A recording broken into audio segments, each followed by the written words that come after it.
Welcome to Front Office Pros.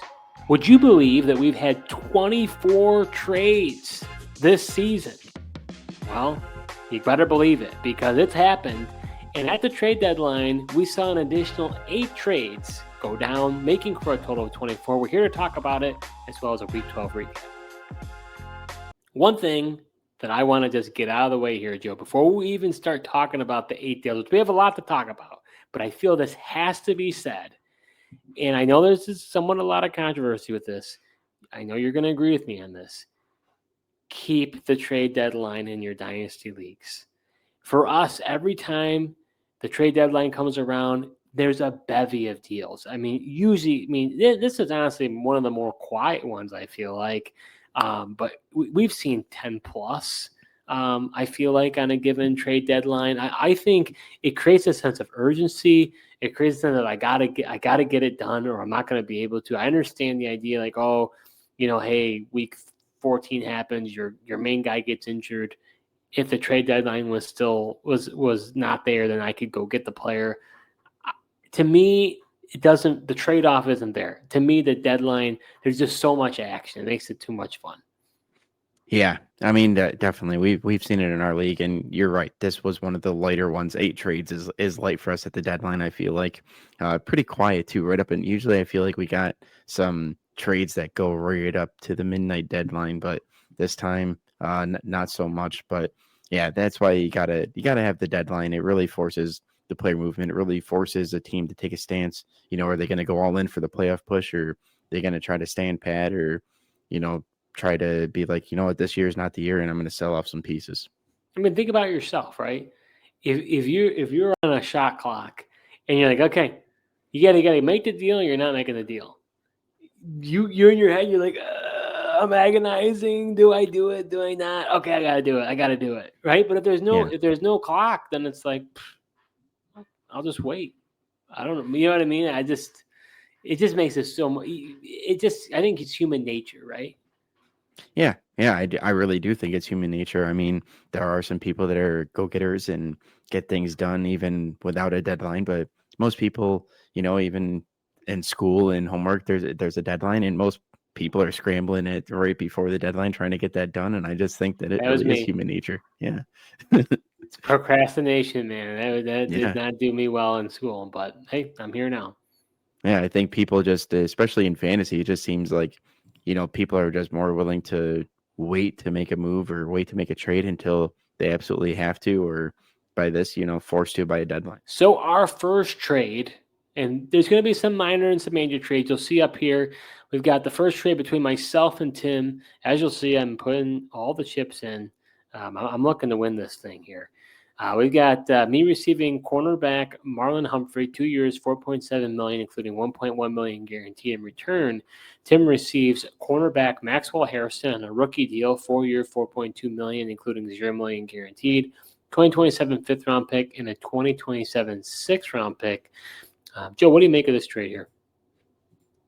Yeah, I mean, I think it was a solid move for you. Yeah, I feel like your second cornerback, was kind of iffy through the season here in the last couple of weeks. I know you'd picked up some other players that just haven't turned out the way that you wanted at the second corner. So grabbing a guy like Marlon Humphrey and that Ravens defense has really been turning things around there. It's, you do trade a young asset and Hairston, who you actually traded up with me in the rookie draft to go ahead and draft him.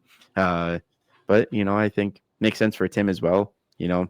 Humphrey at this point, and Tim's kind of trying to retool some things, doesn't exactly fit his team, but getting a young corner like Harrison, who's got some upside, as well as some late round picks that he got, I think it was a solid move for both teams here. I think it's tough because I often say the cornerback is the forgotten man.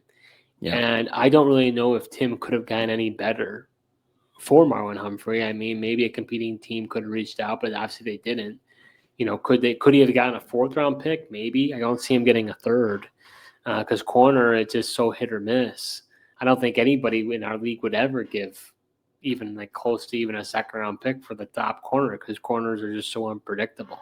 So to me, Marlon Humphrey, it's tough, and you'll see here as we talk about some of the other deals. I think this is definitely. I think a lot of our teams actually have had to have somewhat of a changing of the guard. Yeah. You've seen teams like Charlie. You've seen teams like Tim. These guys have been perennial playoff teams, or at least competing. And this is what happens in a dynasty salary cap contract league. You can't. The window closes. You can't keep that window open the whole time because you got to sign players. There's player movement, and as a result, at some point, you just got to restart. And I think both these teams, have had to do that. Yeah, I mean, plus, I mean, we're a 16-team league. It's also, that makes it even tougher to kind of retool your team and be consistent, every single year, which was why it was, so impressive for some of our teams to just kind of be in it every single year, whether they make the playoffs or, like you said, just be in the competition, because we have a deep league, 16-team league as well. Just a lot of different players involved, and you can't keep them all with the contract league either. No, you cannot. Next trade we got here is between Aaron and Josh, and this was a blockbuster, Joe. Aaron received defensive end Brian Burns, 4 years, $55 million, including $22.6 million guaranteed. In return, Josh received defensive end Will McDonald, the fourth, 2 years, $3.3 million, including $0 million guaranteed. That's his rookie contract. Defensive tackle Christian Wilkins, 2 years, $16.7 million, including $11.6 million guaranteed. That's key because most of that contract was guaranteed. And then 2 2026 first-round picks. What was your reaction to this, Joe? Some may feel this is an overpayment. What do you think here? I like it. Aaron's going for the gusto. What do you think? Yeah, no, I like the move for Aaron, and I feel like your trade with Charlie in the TJ Watt deal, you gave up 2 first-round picks, and I almost feel like that set the market price for a prime defensive end player that when it hits the market, that's kind of what they would be worth. And sure, I'm sure a lot of people did think this was an overpay, but Brian Burns, I mean, we talk about it all the time. Need to have a defensive end who's a difference maker. And if you have one of those guys, they're game wreckers, you benefit greatly from it. And Aaron went ahead, was aggressive, and did what he had to do in order to get it. And I respect that. Yeah, I think at the end of the day, Burns, he's on a great contract, relatively cheap. I think honestly, I like the trade for both parties. You got to remember a year ago, Josh put Brian Burns on the block. He couldn't even get a first round pick. I mean, Right. he was fighting to get just one. He holds pat. Doesn't trade him away. And then he has this monster year, career year. I don't think anyone is expecting him to have this good a year. I think we were maybe thinking Abdul Carter would be that guy, but not so fast. It's been Brian Burns, and now he's able to fetch 2 firsts plus Will McDonald. I mean, that's an incredible return.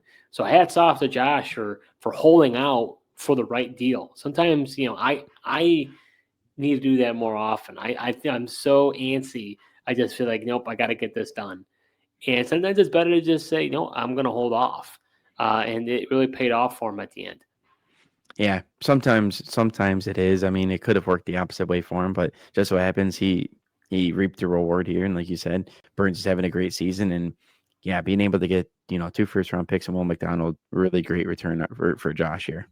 And I think, when it comes to Will McDonald, Jets, I don't know what's going on with that team.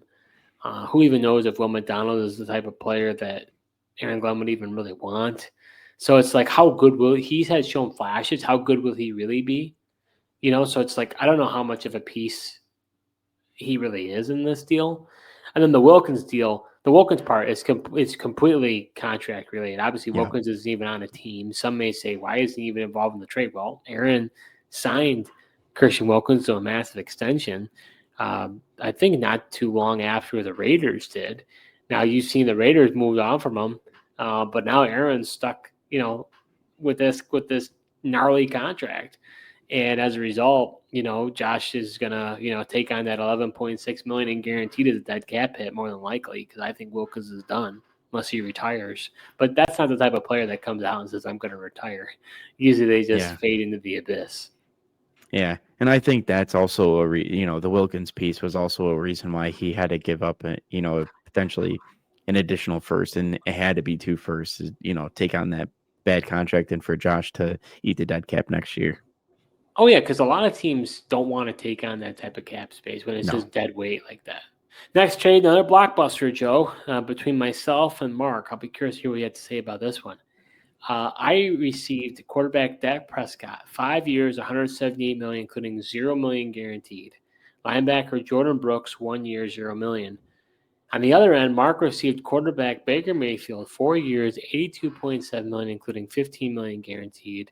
Running back Ollie Gordon, 4 years, $4.2 million, including $0 million guaranteed. Tight end Mason Taylor, 4 years, $6.6 million, including $1.5 million guaranteed. Linebacker Jamian Sherwood, 3 years, $3 million, including $0 million guaranteed. And safety Cameron Kinchins, 3 years, $3 million, including $0 million guaranteed. What is your reaction to that, Joe? Yeah, no surprise. One of your trades. There's also always a lot of pieces involved here.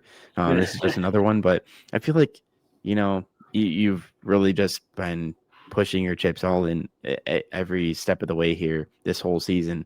And given Baker's shoulder injury, I know he's going to try to play through it.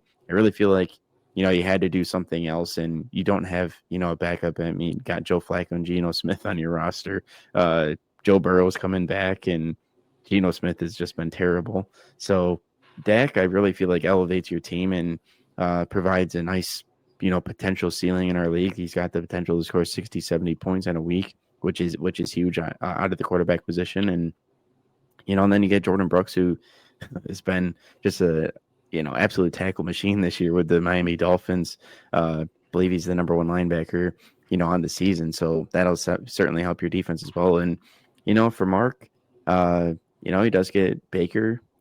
He's still on a long-term deal as well, Prescott, and get some other interesting young pieces to, add to his team as he continues to kind of build out a roster and looks to, be able to turn his team around and continue, be a competing force in the next couple of years here.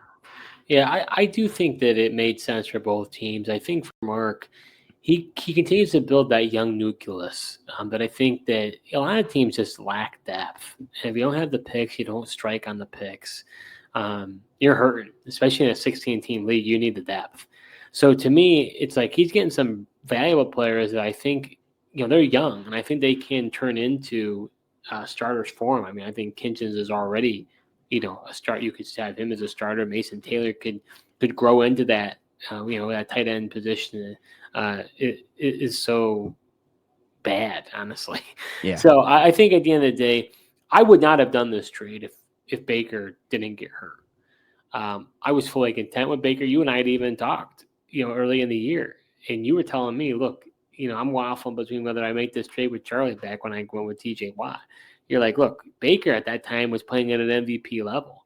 Yeah. You got to capitalize on this. All of a sudden, the Buccaneers just dropped like a hot potato. And so now I'm like, oh, boy, what do I do now? And even with Baker plays, how effective is he really going to be? I know it's not his throwing shoulder, but how effective is he going to be?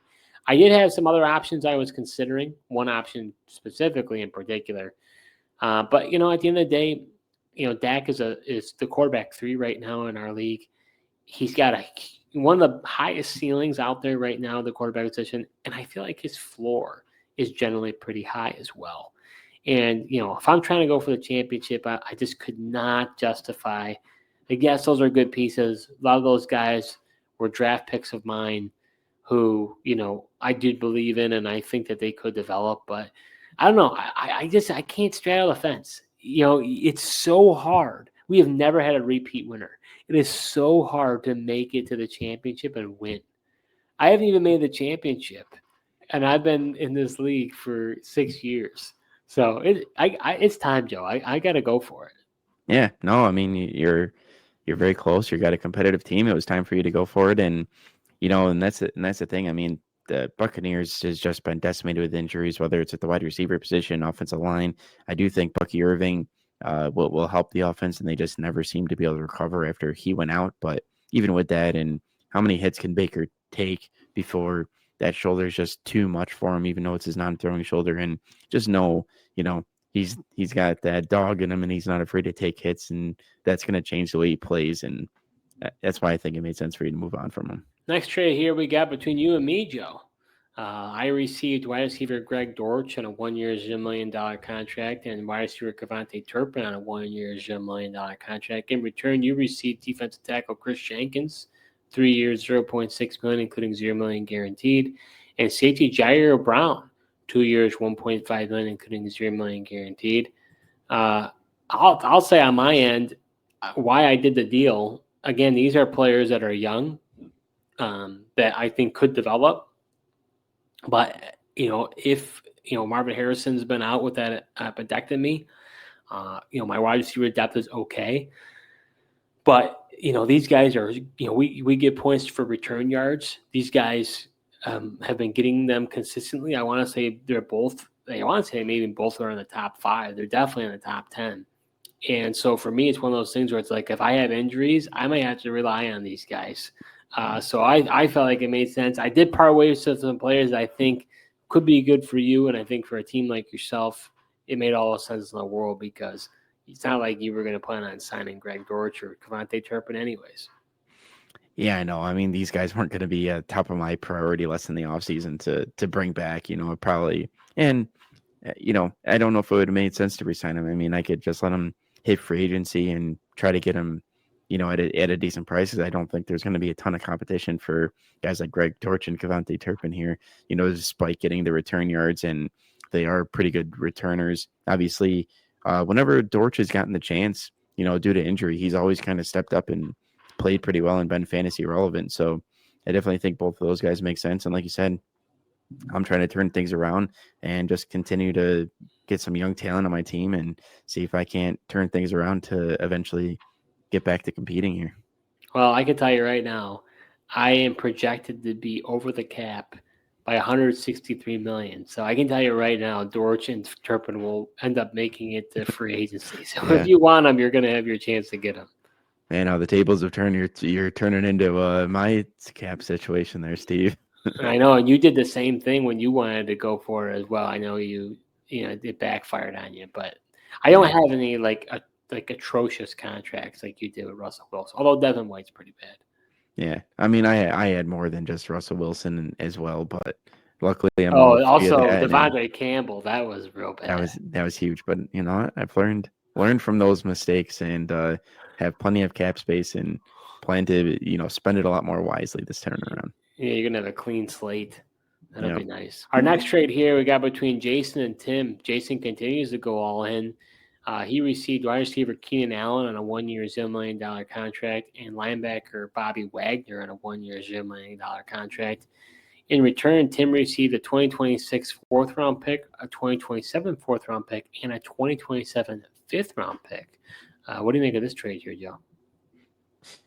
Yeah, I mean, we've seen Jason being pretty active and trying to just, fill out that depth and bolster his roster. And I feel like kind of similar to you with the, adding Dortch and Turpin, just a guy like Keenan Allen will provide good depth for him. And I know he really started the season off, a lot better than how he's been performing lately. But, we'll see, with Marion Hampton looking like he's going to be coming back, see if that helps the Chargers offense. I know the offensive line hasn't been good, but maybe that'll improve it and Keenan Allen gets back to performing how he was earlier in the year here. And, getting Bobby Wagner, just crazy that this guy is still getting it done and performing at a level as he is. I mean, just another guy, he continues to rack up the tackles for the Washington Commanders. So really think it was made sense for both teams. I mean, obviously these guys were on 1-year deals. Makes sense for Tim, who's just looking to acquire draft picks. He gets 3, later picks, but we've seen plenty of guys get taken in the 4th and 5th rounds that are contributing on teams at the moment here. Yeah, I mean, at the end of the day, I hats off to Tim in my mind. We've been talking about this for weeks. He's finally getting it done here. But, I look at a guy like Wagner. I mean, maybe he retires next year. I mean, he's going to walk into the Hall of Fame whenever he does. Keenan Allen, he's also on the other side. I mean, Tim's roster at this point is so bare bones that, even if those guys do come back, it doesn't really matter because he's not in a place to compete. So Tim's in a situation where you might need to just rip it down to the studs and start over. So to me, I mean, for Jason and him to get this deal done, hats off to Tim. For Jason, I like the aggressiveness. I just wonder if it's a little too late. we'll talk about the matchups from this past week. I don't know. I'd have to look. I haven't went into it enough, to be honest with you. If you were to win the final 2 games, I would say if you look at the playoff meter, as far as like the likelihood that he makes it, you're probably talking like 15 to 20%. But hey, he's going for it, and I'll always give someone props for going in on it. I'm going all in. Yeah, and Jason is about as aggressive as it gets from an owner perspective, so definitely don't ever have to worry about that from him. I mean, he's going to be, always as aggressive, whether it's free agency or making trades here. Next trade we got here is between Paul and Charlie. Paul got on the board here. He received defensive end Marcus Davenport, 1 year, $0.2 million, including $0.1 million guaranteed. In return, Charlie received a 2026 6th-round pick. Now, I'm going to come out pretty hot on this, Joe, so I'll be curious to say. But what was Paul thinking here? What has Marcus Davenport done all year? Am I missing something? I saw this, and I'm like, what's going on here?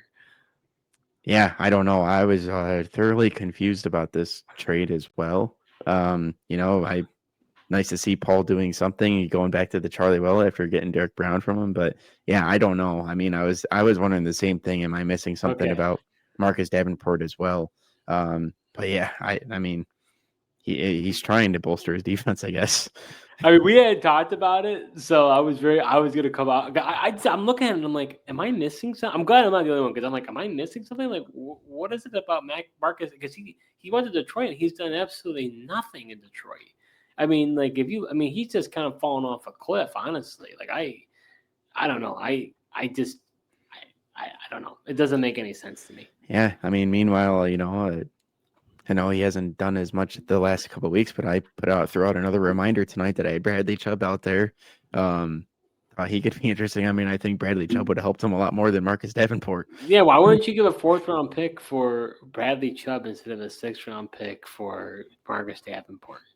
Yeah, I don't know. I mean, that's why I threw out the reminder, just to maybe people forgot or whatever. But nobody ended up biting on it. So honestly, it's mind-boggling to me. I don't understand it. But hey, you know what, Paul, if you're listening out there, if you prove me right, kudos. If Marcus Davenport ends up becoming this world beater, fantastic. I don't get it. Yeah, I'm with you. I mean, Paul has kind of proved us wrong this season, as we didn't have him ranked that high. So maybe once again he proves us wrong here. But I was, thoroughly confused as you. Well, if that's the case, Paul's definitely going to be pulling a Houdini, because I did not see this. I did not see this one come. But speaking of another trade here, Paul got on the board again. Paul made a trade with Tom. Paul received tight end Hunter Henry on a 1 year, $0.3 million contract, including $0.1 million guaranteed, and a 2026 6th-round pick. In return, Tom received tight end Darnell Washington, 2 years, $0.8 million, with including $0 million guaranteed, and a 2026 4th-round pick. Now, I like this trade much better. This made a lot more sense for Paul, and I think it was a good trade. I don't know whether Tom was going to decide to re-sign Hunter Henry or not. It's tough to say. He's kind of on the older side. Drake May definitely has been able to connect with him. But this one made sense to me. I like this move for Paul and Tom, because at this point, Tom's mailing it in. Yeah, no, this one made a ton more sense out of Paul, and I like the move. I mean, Hunter Henry, has been a stable force in the Patriots offense, even though Drake May does like to spread the ball around. He seems to find him and target him quite a bit here. And, Darnell Washington, everyone thought about him just being a blocking guy out of Georgia, but man, now they're throwing the ball a little bit to him, and he's just tossing guys left and right out of his way. It's been impressive. So I like you said, I like the move for both teams. Tom getting an intriguing young tight end in Washington, plus a 4th-round pick. I think that was a good return for him moving on from Henry there. Yeah, I think so too. All right, our last trade here. God, he went through 8 trades here. Between Charlie and Tim. So Charlie received defensive end Kayvon Thibodeau, 3 years, $19.9 million, including $11.5 million guaranteed, and a 2026 5th-round pick. Tim received a 2026 2nd-round pick. I kind of know where you're headed with this, Joe, because I know you're not a Thibodeau guy. Yeah, I mean, he is a young defensive end. I think maybe change of scenery would help out Thibodeau possibly. We'll see, where he goes or if the Giants decide to bring him back. But I'd be kind of surprised, being that they got Burns and Abdul Carter already there. But yeah, I've never been that high in Thibodeau. I feel like he's always been overrated. So I like this move for Tim, getting him rid of Thibodeau and off his team. Getting a second, I think, is a solid move. And I know for Charlie, I mean, he is a young piece, and Charlie is trying to rebuild his team and build around people, and he's had as a plethora of picks. He's not going to miss that second round pick that he just gave to Tim. So do think it's interesting, but I'm just not a huge Thibodeau fan. I mean, I think if I'm not mistaken, Charlie has 4 second-round picks.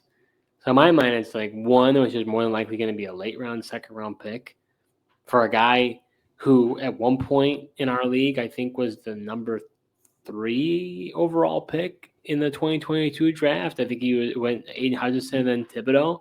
So, I mean, he's got a ton of talent. He's got a ton of potential. He always has, in my mind. I know you kind of disagree. He'll never realize it because he takes plays off and he doesn't have the motor. I just don't like players like that. And I know you like the motor. I know. yeah, he doesn't put the effort in. You can have all the talent in the world, but if you don't continue to put effort in and get better, and that's my problem with Thibodeau. And I just feel like that's why he's been so boom or bust throughout his NFL career. But I mean, to your point, though, a change of scenery could help him a lot, though. I think if he was off of New York, I think that could help immensely. At the same time, New York, he's had some good pieces around him. I mean, and has been having Brian Burns. They got a guy like Dexter Lawrence eating up double teams on the inside. Like, he honestly has a decently good, with the Giants and still not producing. So hard to know where he would go that he could get some of these guys around him to produce at a similar level or even better. I mean, it could be a scheme thing, though, too. Definitely could. I mean, he just fired their defensive coordinator. Well, he hasn't really been playing that many snaps anyways. He's been injured a lot of the year. Yeah, he has been injured, and they moved on from the D coordinator, which I think they should have done that before getting rid of Brian Daboll, but that's no here or there here. Alrighty, so that does it for our trade deadline. There were some fireworks, not as many fireworks as maybe our league is accustomed to. Nevertheless, always fun, always enjoyable. And if you didn't hear it before, we're going to say it again. Make sure you stick with those trade deadlines. Just makes it that much more fun. So heading over to our Week 12 recap, we had some pretty pivotal matchups, starting off with the matchup against Jason and myself. I ended up winning this game 317.8 to Jason's 278.95, which uncharacteristically low for Jason. And Baker Mayfield did not help me at all, getting me negative 11 points in our league. I was nervous about this matchup. If you were tuning in previously, Jason had made a huge trade for Trey McBride. And so I was, and some other trades. So I was kind of on my heels. But at the end of the day, my defense saved me, scoring a whopping 235 points. Yeah, your defense really did save you. And, despite the poor performance out of Baker Mayfield, you were able to withstand that due to your defense. I mean, offense only put up 67 points, which is definitely low in our league.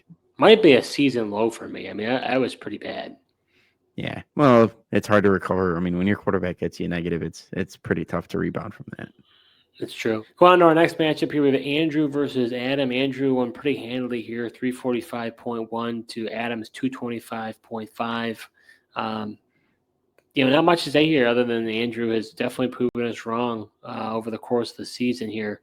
We'll see if he can win these next 2 games, but it's looking very likely he's going to make the playoffs here.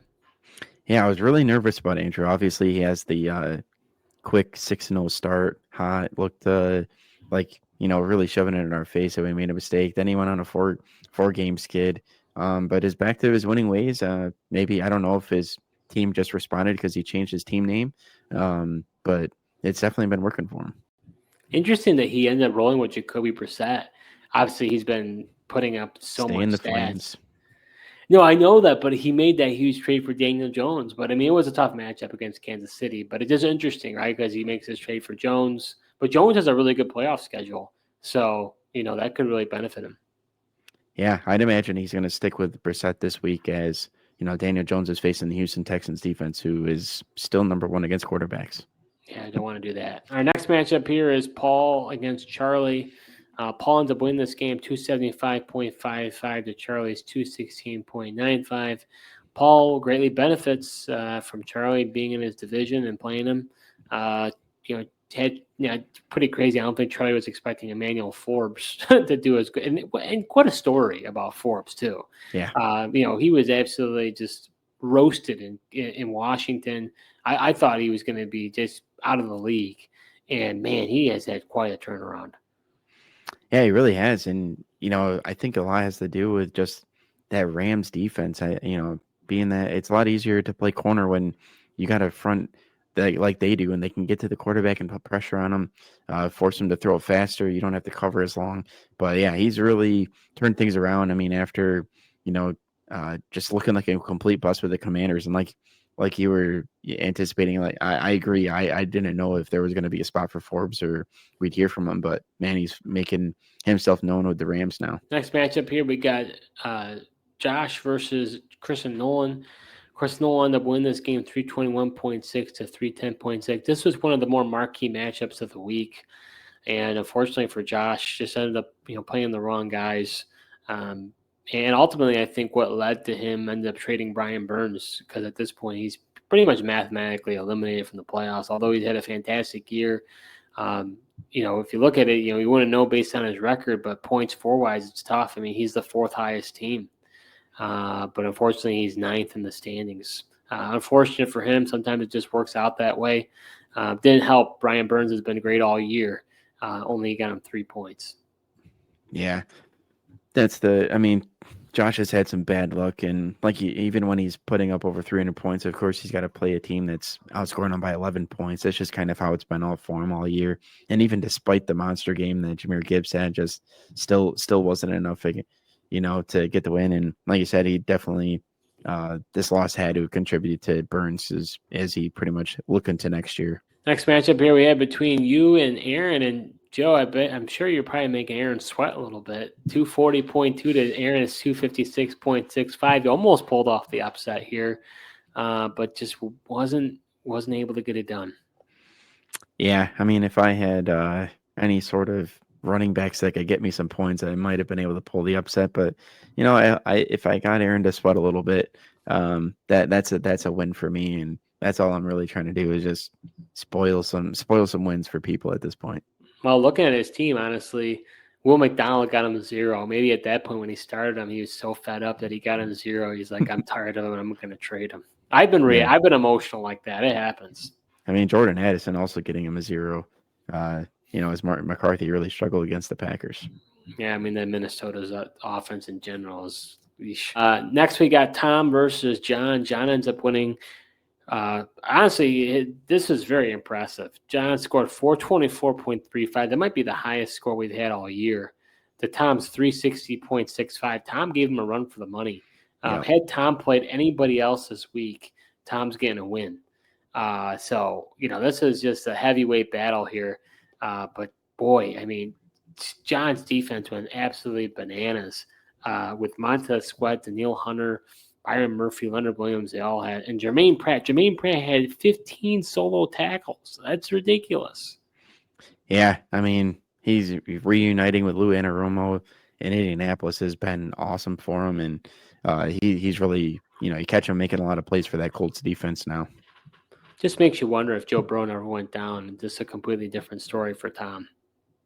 Yeah, well, and that's the thing. Like, this is why part of the reason we had him power rank so high. Like, his team has this capability, just hadn't seen it enough. And like you said, a lot of that had to do with Burrow going down. Where if Burrow doesn't go down, I think he'd be right in the thick of it.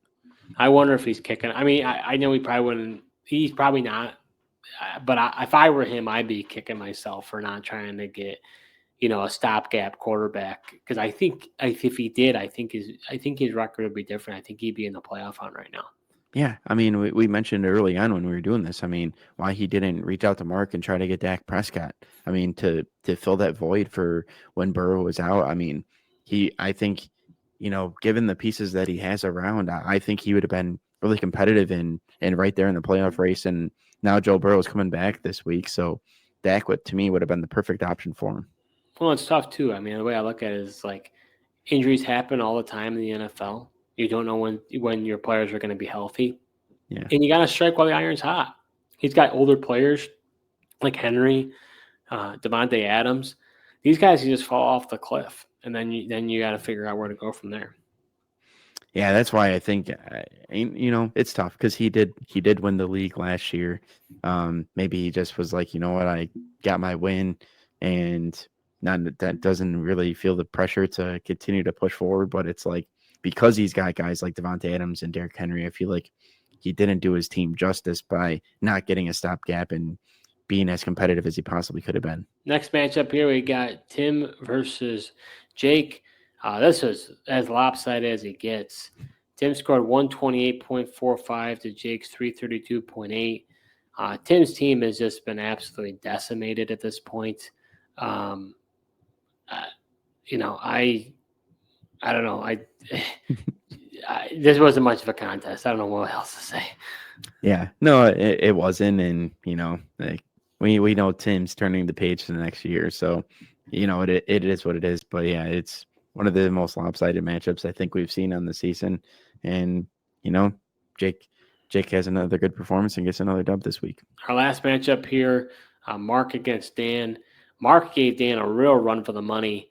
328.4 for Mark to Dan's 354.65. He almost had an incredible upset. But Jackson Smith-Njigba continues to have a career year, could be over 2,000 yards on the year. And Myles Garrett can't stop Joe. 2 forced fumbles, 3 sacks. Won't stop. It's unbelievable. I mean, again, we've said this almost several times when it comes to Myles Garrett, but it's just like, man, he is such a difference maker and really has helped Dan win games single-handedly. Yeah. I mean, he really has. It just keeps on having these multi-sack performances, and Dan's reaping the benefit. But that's why you pay to have a stud player on his team like that. But how are you feeling after trading Jackson Smith-Njigba in the offseason? That one definitely. I should have been listening to some other people out there. I was nervous about Darnold. I did not see this coming with JSN taking this huge step forward. I definitely look back with regret, but I don't feel like I was absolutely fleeced. I mean, I was able to get Waddle, and I thought Waddle could take a next step forward, and I think he really has. I think he will continue to do so because I think Tyreek Hill will no longer be a Dolphin after this year. So to me, that's encouraging. I think Waddle will continue to be good. And then I also got Quinnen Williams out of the deal. And Quinnen Williams is a top 5 DT.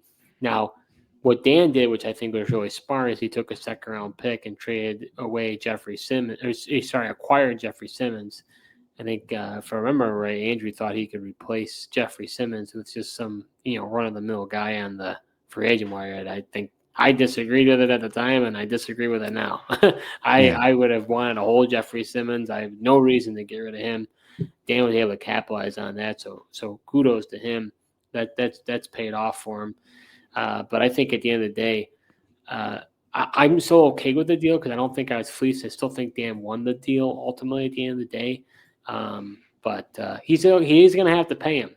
That's the thing. I got Waddle on a decent deal. Now this happened with JSN, his money's going to skyrocket. How's Dan going to afford it? He probably will figure it out, but he's already paying Jamar Chase and CeeDee Lamb a ton of money. Yeah, very true. I mean, it's easy to have guys like that when you got JSN on the rookie deal, but once that money comes up, and like you, I mean, I didn't see Sam Darnold coming right in and being able to do what he's doing either. I thought there might be some drop off just because he wasn't throwing to Jordan Addison and Justin Jefferson and being that Kevin O'Connell system, but he's kind of proved everybody wrong, and that he could continue success elsewhere. So that does it for this episode. It was an exciting one. We talked about 8 trades that happened at the trade deadline, which is a total now of 24 trades in our Dynasty Salary Contract League. And if you haven't tried one of those leagues before, you really ought to try it. This is not an anomaly. It happens time and time again. We've been doing this league for 6 years. Every year, it seems like the deadline is an absolute frenzy. And I could be wrong, but I'm pretty sure if you're in a Dynasty league, you're not seeing this many trades in a Dynasty league. Maybe you see it in the offseason. Maybe you see it during the rookie draft, not during the regular season. But these contracts, they force the trades, Joe. Yeah, in a traditional Dynasty league, there's not the pressure that there is in the contract league to go ahead and trade these guys. I mean, a lot of these players getting traded here at the deadline are on one-year deals, and it doesn't make sense for these teams to keep them. That's right. If you haven't done so already, check out our most recent episode. We talked about some other trades that went down if you haven't tuned in, as well as a Week 11 recap. Thanks so much for tuning in, and until next time.